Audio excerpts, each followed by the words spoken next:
안녕하세요 여러분. 일일텐 요한복음 8장입니다. 요한복음 8장에서 예수님은 우리가 너무나 잘 아는 위대한 자기선언 또 한 가지를 말씀하시는데요. 그것은 바로 12절에 나와 있습니다. 나는 세상의 빛이다. 누구든지 나를 따르는 사람은 어두움 속에 다니지 않고 생명의 빛을 얻을 것이다. 세상의 빛으로 오신 예수님 자신을 소개하고 있습니다. 근데 이 말씀의 의미를 좀 더 정확하게 알려면 이 말씀은 그 앞의 사건, 그 앞의 사건을 마무리하면서 하신 말씀이거든요. 그래서 그 사건을 살펴볼 필요가 있는데 그 사건은 다름 아닌 가늠하다 잡혀온 여인을 구해준 이야기죠. 자, 이 이야기를 좀 더 살펴볼까요? 초막절은 유대인들이 가장 중요하게 여기는 그런 축제의 절기였습니다. 사람들은 축제가 다가오면 축제가 시작되기 전, 축제 기간 중, 그리고 축제가 끝나고 난 다음에도 한동안 그 축제의 기분에 들떠 있고 축제의 정신으로 살려고 아마 애를 쓰겠죠. 자, 그런데 그 축제가 끝난, 초막절 절기가 끝난 바로 그 다음 날 어떤 일이 일어나는지 아십니까? 율법학자들과 바리새인들이 한 여인을 잡아왔습니다. 그 여인은 물론 그 당시의 종교법 또 그 당시의 윤리법으로 옳지 않은 행동을 했죠. 가늠하다 잡힌 것입니다. 잘못을 지적하는 것, 잘못에 대해서 판단하는 것, 그것은 누구나 막론하고 그리고 때와 장소를 불문하고 늘 주의해야 하는 일이고 또 행해야 하는 일이겠죠. 하지만 자, 초막절 정신의 관점에서 한번 살펴볼까요? 초막절은 그들에게 수확의 기쁨을 주신 하나님에 대하여 감사하는 절기이고 앞으로 내려질 비를 기대하는 하나님의 은혜를 기대하는 절기입니다. 자, 은혜에 집중하고 그 은혜에 감사하는 마음을 가졌다면 사람들은 그 은혜에 대한 기쁨을 나누고 다른 사람을 축복하고 용서하고 더욱더 많이 사랑하는 일에 포커스해야 하지 않을까요? 그런데 율법학자들과 바리새인들은 사람을 정죄하고 판단하고 그를 어떻게 죽일까, 어떻게 심판할까에 더 많은 관심을 가졌던 사람들이었습니다. 자, 만약에 여러분이 어떤 집회, 부흥에 가서 은혜를 받았는데 은혜를 받고 그 기쁜 마음을 가지고 집에 가서 해야 될 일은 무엇입니까? 자녀를 축복하고 가정을 섬기고 가정을 행복한 공간으로 만드는 일을 하는 것 아니겠습니까?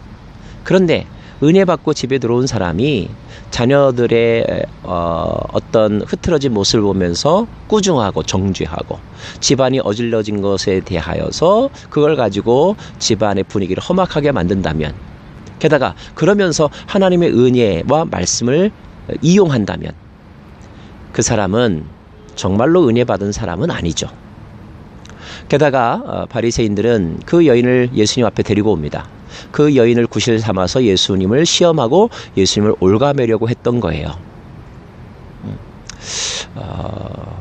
종교 가운데 있지만 종교의 참된 의미를 깨닫지 못하는 사람들, 우리는 그런 사람들을 신앙인이 아니라 종교인이라고 말하는 것입니다. 예수님은 그들에게 죄 없는 자가 돌로 여인을 치라라고 말씀하셨죠. 그래서 그들로 하여금 타인을 향한 시선을 자기 자신에게로 돌리게 하셨고 스스로를 깨닫고 그 자리를 떠나게 하셨습니다. 여인에게도 다시는 가서 그러한 죄를 범하지 말라라고 말씀하시므로 그의 잘못된 행동을 멈추게 하셨죠.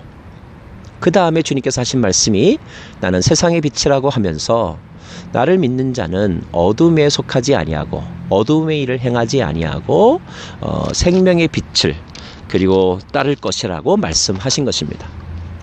어둠의 일이란 정죄하고 판단하고 비판하는 마음, 어둠의 일이란 잘못인 줄 알면서도 그 일을 계속해서 되풀이하는 것. 그러나 참된 빛이 오셨을 때 사람들은 어둠의 일을 멈추게 된다는 것입니다. 어둠은 빛을 이길 수 없다고 말하죠. 정말로 빛이신 주님께서 우리 가운데 계시다면 우리는 어둠의 일을 하지 않는 것입니다. 그렇다면 거꾸로 어둠의 일을 우리가 계속하고 있다면 아직 우리는 빛을 경험하지 못한 것이죠. 여러분은 어떤 사람입니까? 또 한 가지 8장에서 기억해야 될 예수님의 표현이 있는데, 그것은 나는 내가 혼자가 아니라 나를 보내신 아버지와 함께한다. 16절 말씀입니다. 29절에도 나를 보내신 그분이 나와 함께 하신다. 그분이 나를 홀로 두지 않으신다. 라는 말씀이 있습니다. 우리는 하나님이 우리와 함께 한다는 표현을 임마누엘이라고 말하죠. 성탄절에도 사용하고, 또 다른 사람을 축복하고 위로할 때, 또 자기 자신에게도 하는 말입니다. 그런데 현실은 어떻습니까? 그런 표현은 많이 하는데 정작 하나님이 나와 함께 한다는 것을 실감하지 못할 때가 많이 있지 않습니까? 그래서 스스로 공허하다고 생각할 때가 혹 있지 않습니까? 왜 그럴까요? 저는 그 원인을 그 다음 말씀에서 찾습니다. 예수님 말씀 보면 그분이 나를 홀로 두지 않으시는 것은 내가 항상 그분이 기뻐하시는 일을 하기 때문이다. 아, 그렇구나. 하나님이 나와 함께 하신다는 것을 느끼는 것은, 또 하나님이 나와 계속해서 함께 하시는 것은 어떤 때이냐? 우리가 그분이 기뻐하는 일을 할 때, 그분의 말씀대로의 삶을 살 때, 그때 우리가 느낄 수 있는 것이고 체험할 수 있는 것이구나. 그런데 우리는 어떻습니까? 우리는 마음이 어렵고 힘들 때만 하나님이 우리와 함께 하기를 원하고, 그러나 정작 우리의 삶은 그분이 기뻐하는 삶의 모습, 행동을 하지 않고 있지 않습니까? 그렇기 때문에 임마누엘이 공허하게 느껴지는 것입니다. 예수님을 위해서 순교의 길을 걸어가고 고난과 핍박을 받는 사람들을 가만히 묵상해 보십시오. 그들은 감옥에 있으면서 오히려 하나님이 그들과 함께 한다는 더 큰 확신과 체험을 말하고 있습니다. 반대로 자기가 하고 싶은 대로 다 하면서 정작 하나님이 나와 함께 한다는 것을 느끼지 못하는 사람이 있죠. 우리가 어떻게 살아야 될지 여러분 지금 떠오르는 생각이 있으십니까? 예수님은 그 다음에 말씀하시기를 만일 너희가 내 말대로 산다면 너희는 참으로 내 제자들이다. 그리고 너희는 진리를 알게 될 것이며 진리가 너희를 자유롭게 할 것이라고 했습니다. 하나님의 말씀대로 살 때, 주의 말씀대로 살 때, 그때 우리는 진리를 경험하게 될 것이고 진리가 우리를 자유케 하는 것도 경험할 수 있다는 것입니다. 하나님이 나와 함께 하신다는 진리를 경험케 되고 그 경험이 우리를 자유케 한다는 말씀이죠. 마무리합니다. 사랑하는 여러분, 빛 가운데 그리고 빛으로 오신 주님을 우리 가운데 모시고 어둠의 일을 멈추십시다.